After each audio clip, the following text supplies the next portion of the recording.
Zero trust is built on a simple idea. Never assume something is safe just because it's inside your network. Every user, device, and service has to prove who they are every time they want access. Public key infrastructure, or PKI, is what makes that proof possible at scale. It gives each identity a kind of cryptographic passport in the form of keys and certificates that can't easily be forged. Systems can then verify those passports automatically, before trusting a connection or a transaction. Because of this, the quality of your PKI design directly shapes how strong or how fragile your zero trust architecture really is. For years, security relied on a perimeter mindset.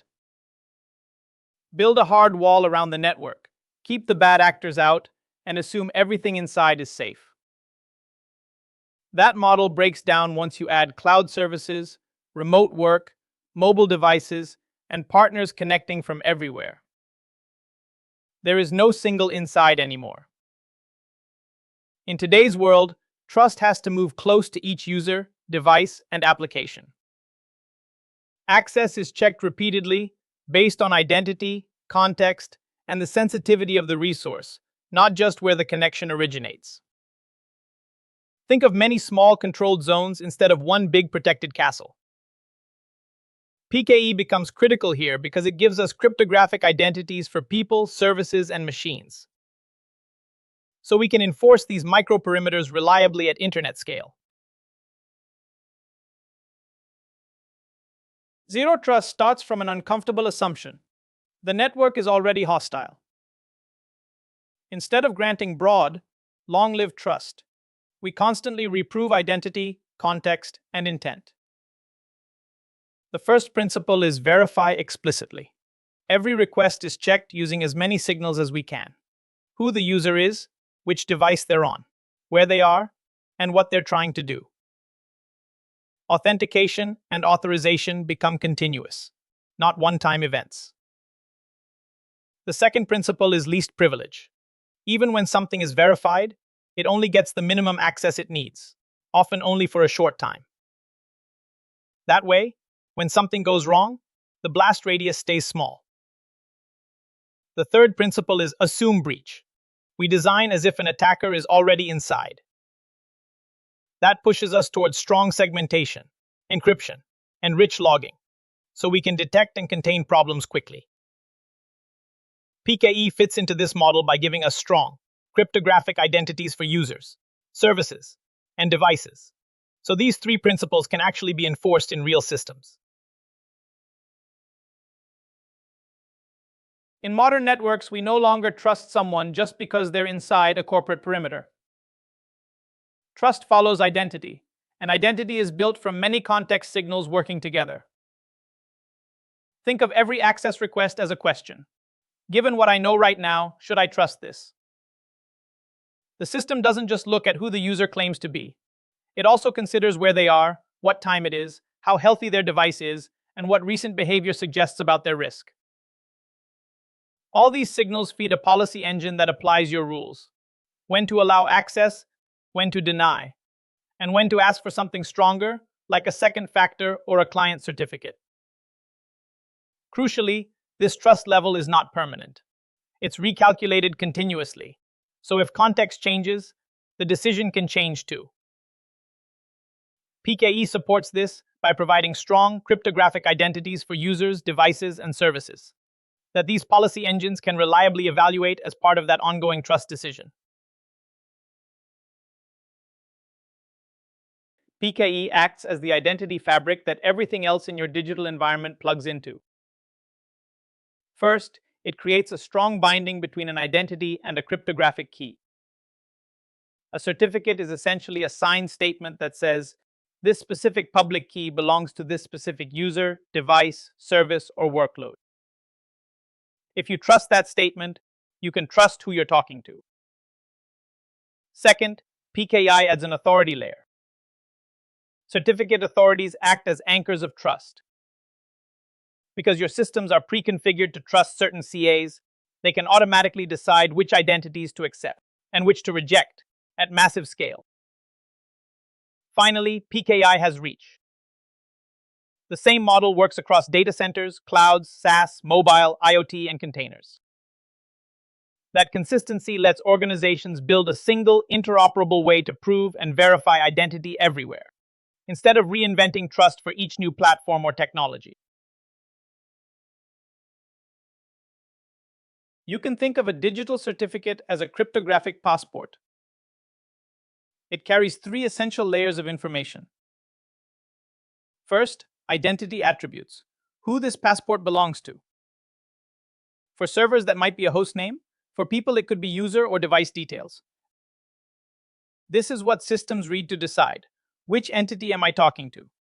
Second, the public key. This is the cryptographic part that lets others verify signatures or establish encrypted channels. On its own, a public key is just numbers. The certificate binds it to that identity. Third, the issuer's digital signature. A trusted certificate authority signs the certificate, vouching that this identity, public key binding, is legitimate. Because only the holder of the corresponding private key can actually use it.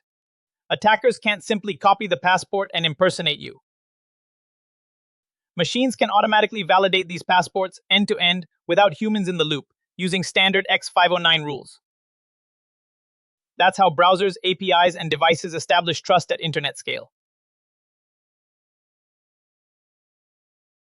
In modern environments, you can no longer assume that any network is safe, including your internal LAN. Attackers move laterally, users connect from everywhere, and workloads run in clouds you don't fully control. That means every connection has to be treated as if it's crossing a hostile network. The response is to encrypt every channel, not just internet-facing ones. TLS, and especially mutual TLS, gives you an encrypted tunnel plus strong identity on both sides.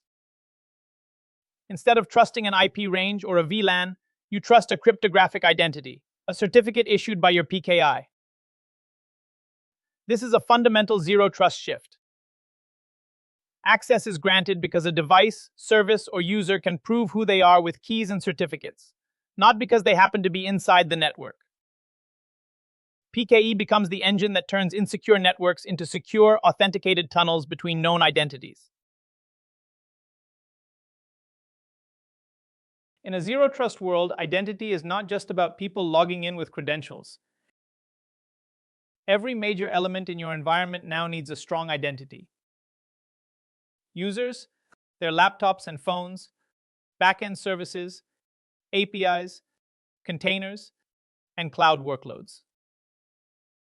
PKE gives you a common identity language across all of these. User identities can be backed by smart cards or derived credentials on devices. Devices themselves get certificates, so you can tell a managed asset from an unknown one. Services and microservices authenticate to each other using MTLS, not shared secrets. Workloads in containers or cloud instances receive short-lived certificates, so they can prove who they are every time they talk. The goal is a unified identity layer. Anything that wants access must present a verifiable cryptographic identity, whether it's a human, a device, or a piece of software.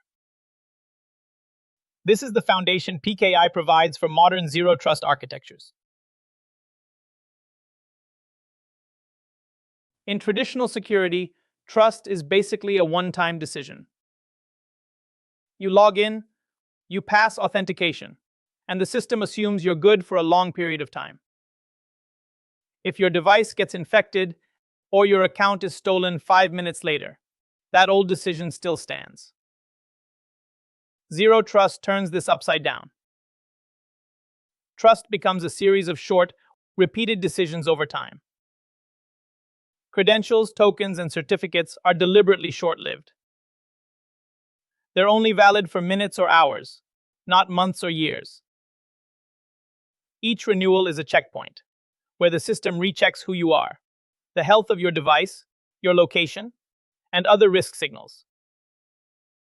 If anything looks suspicious, policy can step up immediately. require re-authentication, demand a stronger factor, or cut access completely. In a modern PKI and zero trust world, trust is not a permanent state. It's a temporary lease that must constantly be earned and re-earned. Revocation is your kill switch for certificates. The moment a key is stolen, a device is compromised, or an employee leaves, you need a way to say, this certificate is no longer trusted, even though it's not expired yet.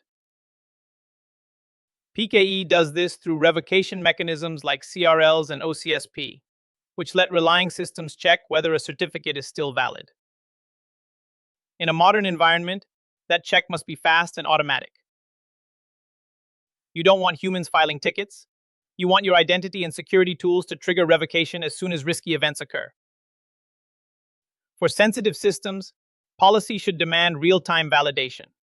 So access is denied. The second trust is withdrawn. If issuance builds trust, revocation is how you safely take it away. In a zero-trust world, PKI isn't just issuing certificates. It's constantly feeding data into your policy engine. Every certificate carries attributes: who it belongs to, what it can access, which device. Honestly, those attributes become inputs to decide scope of access in real time. Then there's behavior over time. Unusual renewal patterns, or certificates being reissued unexpectedly, can signal key theft or automation gone wrong. That should raise the risk score for that identity or device. Add in revocation and failed authentication attempts. If a cert was revoked but something still tries to use it, or if you see repeated failures with the same certificate, that's a strong indicator of compromise and should trigger alerts or step up verification. When this PKI telemetry is integrated with your SIEM or endpoint detection tools, you move from static, one-time trust to a dynamic risk posture that is updated on every connection. When you use PKI to support a zero-trust strategy, technology alone is not enough.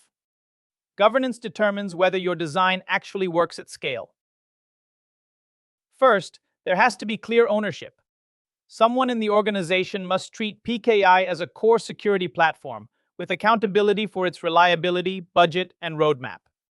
If everyone owns it, no one owns it, and that's where gaps appear. Second, you need automation. Certificates should not depend on manual tracking or heroics. Issuance, renewal, rotation, and revocation must be automated, or you will eventually face outages or security exceptions.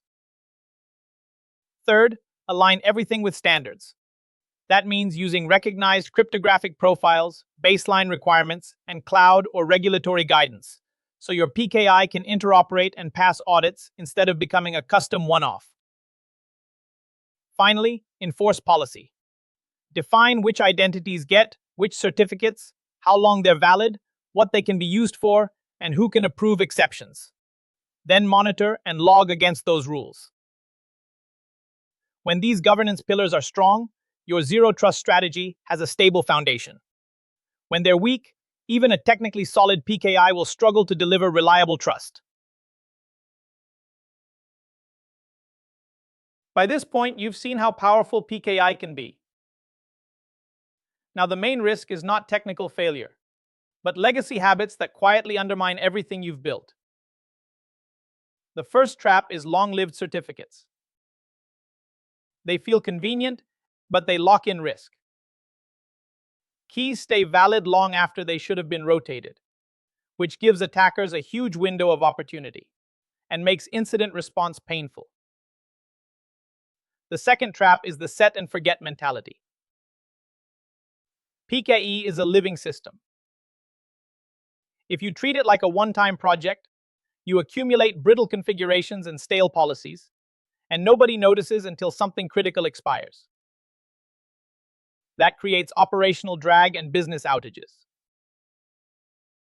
Then there's shadow PKI and lack of inventory.